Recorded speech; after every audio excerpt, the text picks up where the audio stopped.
All right, so today I'm going to show you how to change out the thermostat and your gasket on a 2018 Ford Explorer. This is the V6 3.5 liter. All right, for the thermostat and the gasket, you're looking at right around about 15 bucks. Now, a lot of people are under the assumption that you have to change out the entire thermostat assembly, the housing. You don't have to do that. You can just change this particular part out.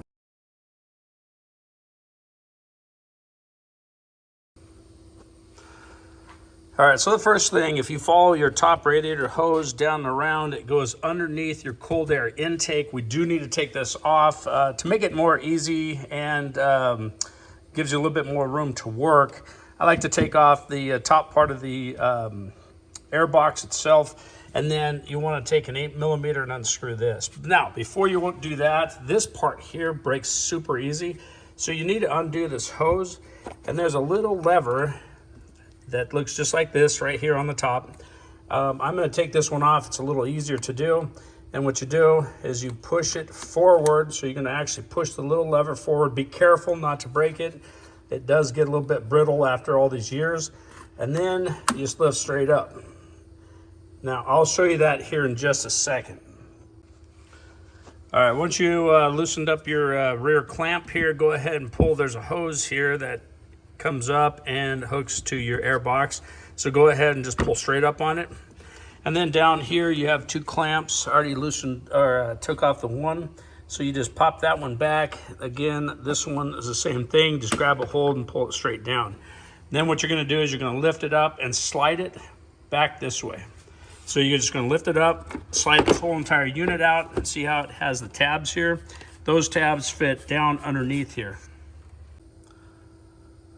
All right, so the tab that I'm talking about is right here. If you notice, you just grab a hold here, and this whole thing just pulls back. Now, don't go crazy because it will break, but you just pull it back and then pull up on it. And that's the same with this here. So if you wanted to take it off here, I just had so many times with this working on other people's cars where this actually has snapped off, and then you got to replace this due to being brittle. All right, so right now would be a great time to just go through and inspect like your air cleaner. This you can actually see there's a lot of dirt already on the top of it, and I bet you when you flip it over, it's just going to be caked. Yeah, you can just see it right there on the side. Oh yeah, look at that.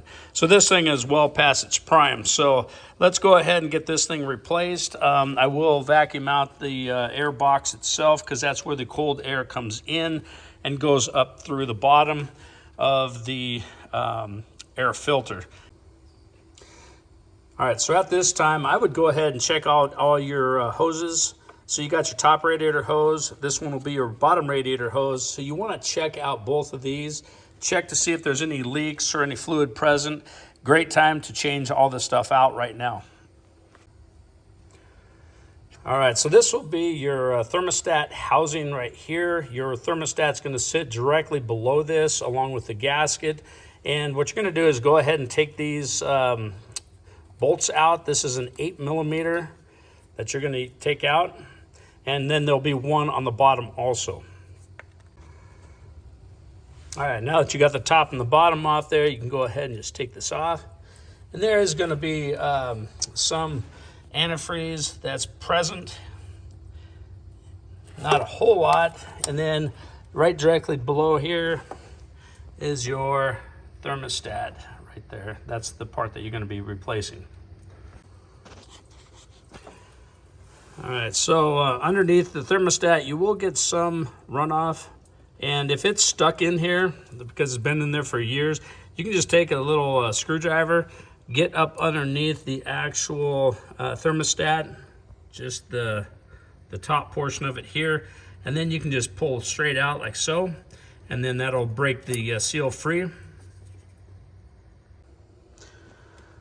All right, so before installing the thermostat, what you want to do is just make sure that you have the correct one. Just line it up, look at it, and see if everything is correct. Now, on the very top, this is the jiggle pin. So this little copper-looking thing is a jiggle pin. And what that does, it helps alleviate air pockets. And that's the sole purpose of that. So what you're gonna do is you want that jiggle pin on the top. So when you stick it in, it's on the top, not the bottom, not on the side. And if you notice, this one, when I pulled it out, it actually was installed this way, so it was down below. So what you wanna do is you definitely wanna keep this jiggle pin mounted up on top. All right, so what you're gonna do is go ahead and clean up the mating surfaces before we put everything back together. That way there's no imperfections. And you just wanna clean it off with a cloth and just wipe it down really good. You can use like a brake clean or something to that nature if there's any kind of residue buildup or anything to that nature. All right, so now that it's all clean and you're installing your thermostat, make sure the jiggle pin is up on the top, and then you just go ahead and slide it in this way. All right, now that your thermostat is in place, take your O-ring and then you just pop it in place. Now, do not put any kind of sealant on there. You do not need any of that. It is a dry fit when you're putting it in there, so just go ahead and put that snug up against the thermostat itself. And then what we're gonna do is we'll go ahead and put in the your thermostat housing. Again, make sure before you seal it up that that jiggle pin is pointing upward at the top. All right, once you install your thermostat housing, what you're gonna do when you put your bolts in, bring them up finger tight on both the top and the bottom. And then what you're gonna do is turn it in a little bit on the top and then go down to the bottom, turn it in a little bit, and then keep going back and forth so it has equal pressure being pushed in on it. If you tighten one of these bolts up all the way and then the other one's still loose, it's not gonna seal properly. So it'll be sitting at an angle or cockeyed. You'll probably have a gap sitting right here. Actually, you will have a gap sitting right here. And so then you're gonna leak your antifreeze. So what you wanna do is give it equal pressure, a little bit up top, a little bit down below, and then just work it back and forth until they're tight. Now, don't over tighten because this is aluminum. You can strip these out. So get them good and snug, top and bottom. All right, so if you are replacing your air cleaner, which I wouldn't put it back in if it looked like that, this is the number that you're gonna be using. This is for the 3.5 liter. All right, so now that we put our new air filter, or if you're using the old one, back in, let's go ahead and put your cold air intake back together.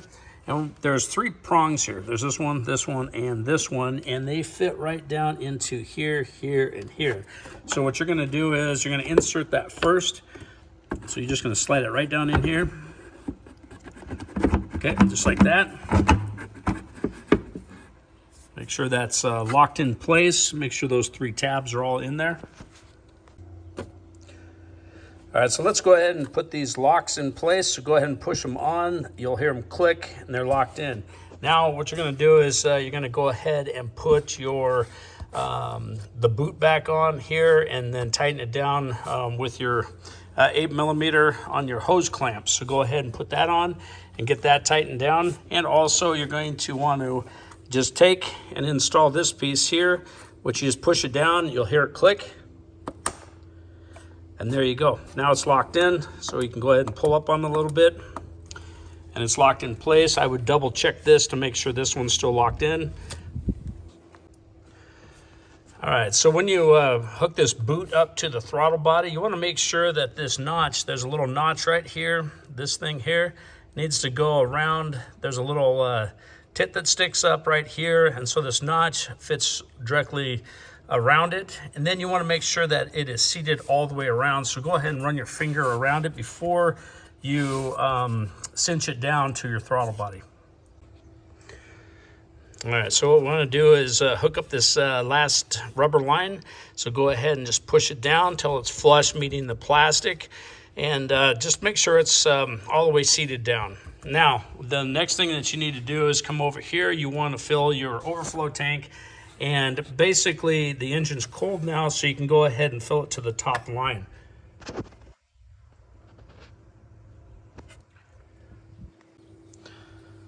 So So this is the antifreeze that you will want to run in here. So it's the G05. You can pick it up at any auto parts store.